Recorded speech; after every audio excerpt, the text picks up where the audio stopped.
Ang ganda ng umaga dito. Nandito tayo ngayon sa David Lam Park sa Vancouver. Tignan nyo naman yung paligid, napakalinis. Alam nyo yung nakakapanibago dito?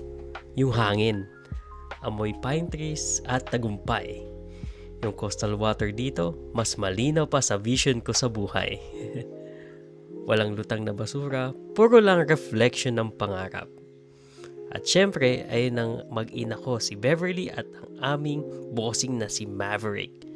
Kunwari nakatanaw sa coastline, feeling main character sa movie.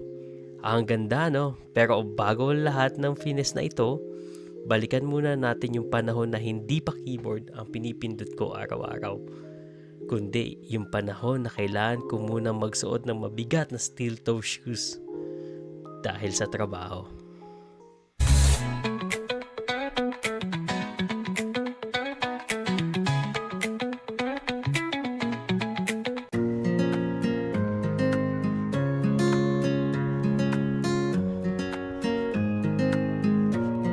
So yun, dito lang din kami Sunday morning sa Vancouver. Kita mo naman tamang nagchichill lang kami dito sa coastal line. Diba? Ang ganda ng panahon ngayon. Sunday, ano ba ngayon? Feb 8. February 8, 2026.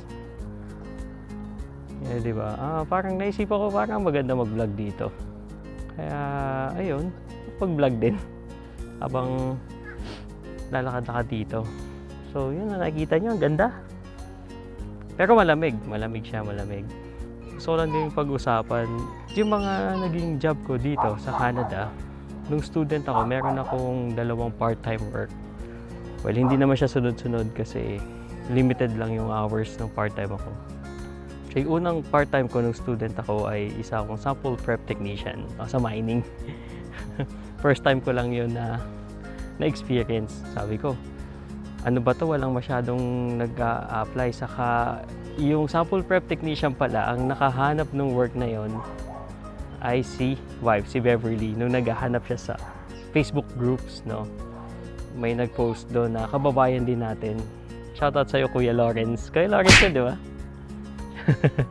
Shoutout sa'yo, Kuya Lawrence. So yung sample prep technician kasi, ang ginagawa nun sa mining is nagpo-pulverize ng mga samples para sa mining. So talagang labor work, kaya pala hindi siya masyadong napapasukan or walang masyadong nagpa-part-time doon kasi medyo mahirap nga naman. Saka first time ko din siya ma-experience, no?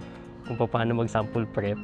So ang ginagawa nun is meron siyang bowl na meals. Basta ang hirap explain, no? So, papakita ko na lang yung video kung anong itsura talaga nun. So, ito siya. Tapos yun, doon talagang manual work. So, naisip ko nun na habang nagwo-work ako, sinabi ko, hindi ako sanay dito. Sanay ako mag-type sa keyboard hindi maghawak ng bowl na mabigat. Isang bowl na kailangan kong itaas baba, tapos lilinisin. Diba? Mahirap din.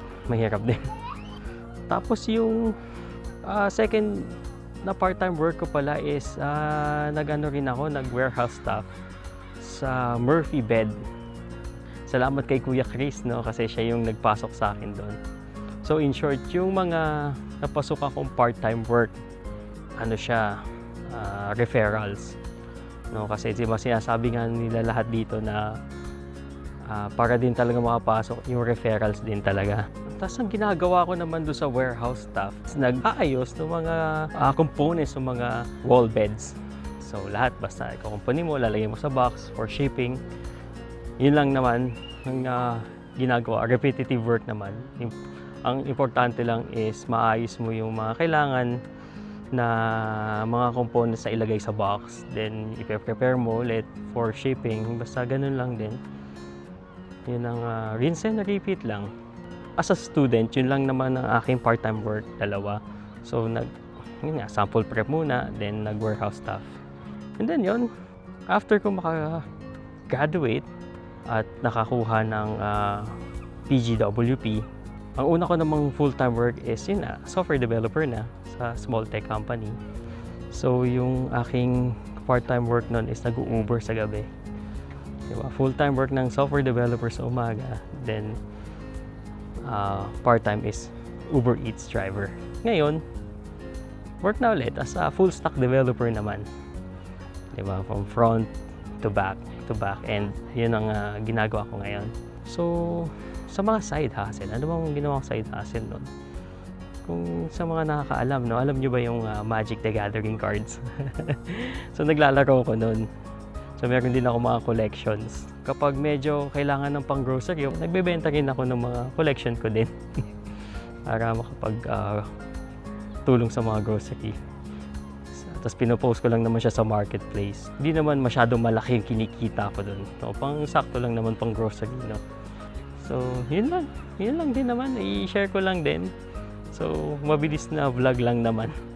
Diba? Sabi ko nga nun, pinangako ko na sa next vlog is ikikwento ko kung ano yung mga naging past na work ko dito sa Canada. Talagang kailangan mo lang mag-grind sa simula. Although, yung iba, siniswerte din naman na nakukuha nila agad yung gusto nilang work pagdating dito sa Canada. Sa situation ko naman ay yun, napagdaanan ko yung lahat. Kasi yun nga, sanay din naman tayo sa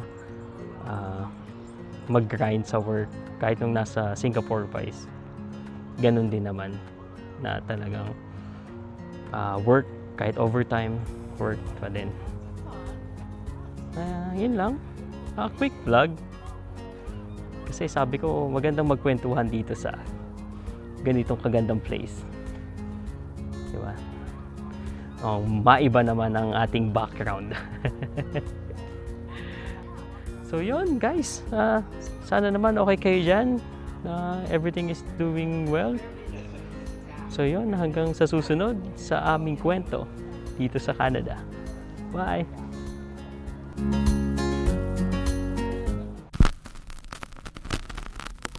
At para sa lahat ng mga kababayan natin na international students, temporary foreign workers, o kahit sino nagsisimula pa lang sa kanilang pangarap dito sa Canada, gusto ko lang malaman ninyo, hindi madali ang paglalakbay na ito. Maraming pagsubok, maraming puyat, at minsan pakiramdam mo mag-isa ka. Magtiwala lang kayo sa proseso, magtiwala kayo sa plano ng Diyos sa atin. Ang bawat diskarte, bawat sakripisyo, ay hagdan patungo sa mas magandang buhay na pinapangarap ninyo para sa pamilya. Darating din ang araw na malalampasan nyo ang hirap na naranasan nyo ngayon at sasabihin nyo, worth it ang lahat. Laban lang.